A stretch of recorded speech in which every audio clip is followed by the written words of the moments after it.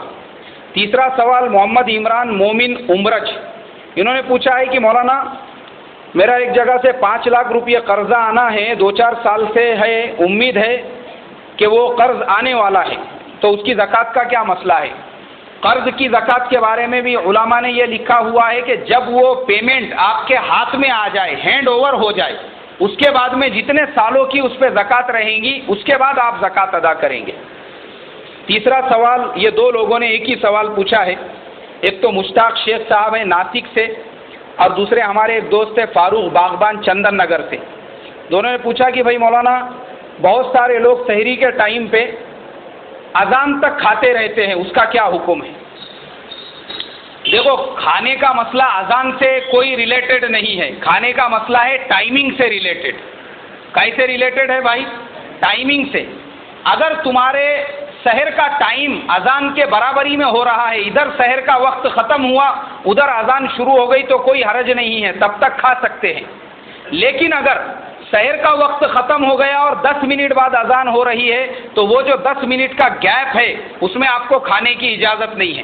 اگر ایسا کھائیں گے سحر کا وقت ہونے کے بعد میں بھی تو حضرت مولانا خالد صاحب نے لکھا ہے اس کا روزہ نہیں ہوگا اور اس کو دن بھر بھوکوں کی طرح سے رہنا پڑے گا، اور رمضان کے بعد اس روزے کی قضا بھی کرنا پڑے گی۔ اس لیے ٹائمنگ کے بارے میں ہم تھوڑا سا کیا کریں گے بولو؟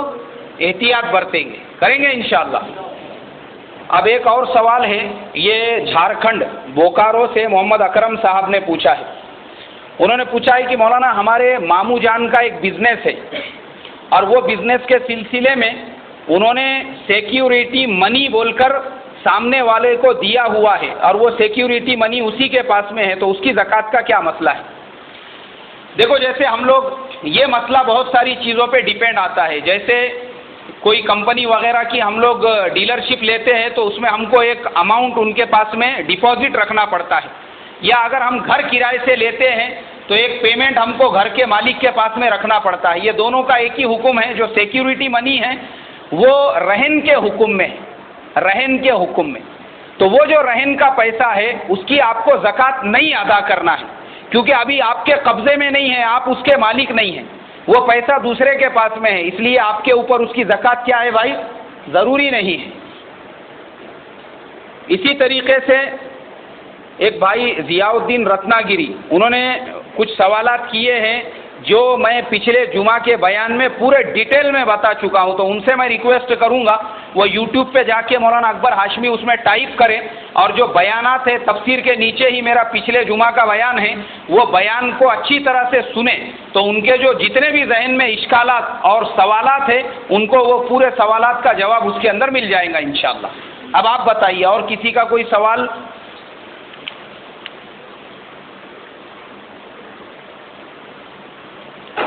اچھا، کل ایک نوجوان نے ٹی شرٹ کے پرنٹنگ کے بارے میں مسئلہ پوچھے تھے تو میں نے آج اس کی بھی اسٹڈی کیا ہوں، مطالعہ کیا ہوں۔ مولانا خالد صاحب نے اس کے بارے میں بھی یہ لکھا ہوا ہے ڈیٹیل میں کہ تصویر کے بارے میں کہ جو فریم بنانے والا ہے، جیسے تصویر کے بہت سارے لوگ فریم بناتے ہیں تو انہوں نے اس کے بارے میں لکھا ہے کہ کوئی جاندار کی تصویر کا فریم بنانا بھی حرام اور ناجائز ہے، وہ گناہ کے کاموں میں تعاون ہے۔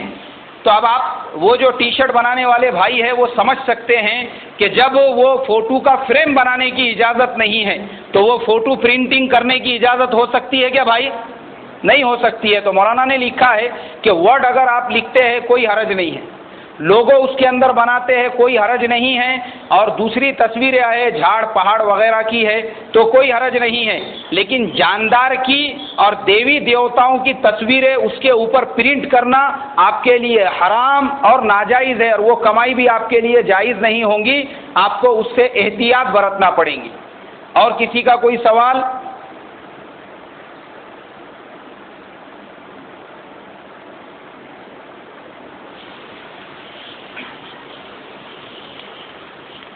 ٹھیک ہے، اللہ مجھے آپ کو عمل کی توفیق عطا فرمائے۔ سبحان اللہ و بحمدہ، سبحانک اللہم و بحمدک، نشہد ان لا الہ الا انت، نستغفرک و نتوب الیک۔ سبحان ربک رب العزۃ عما یصفون وسلام علی المرسلین والحمد للہ رب العالمین۔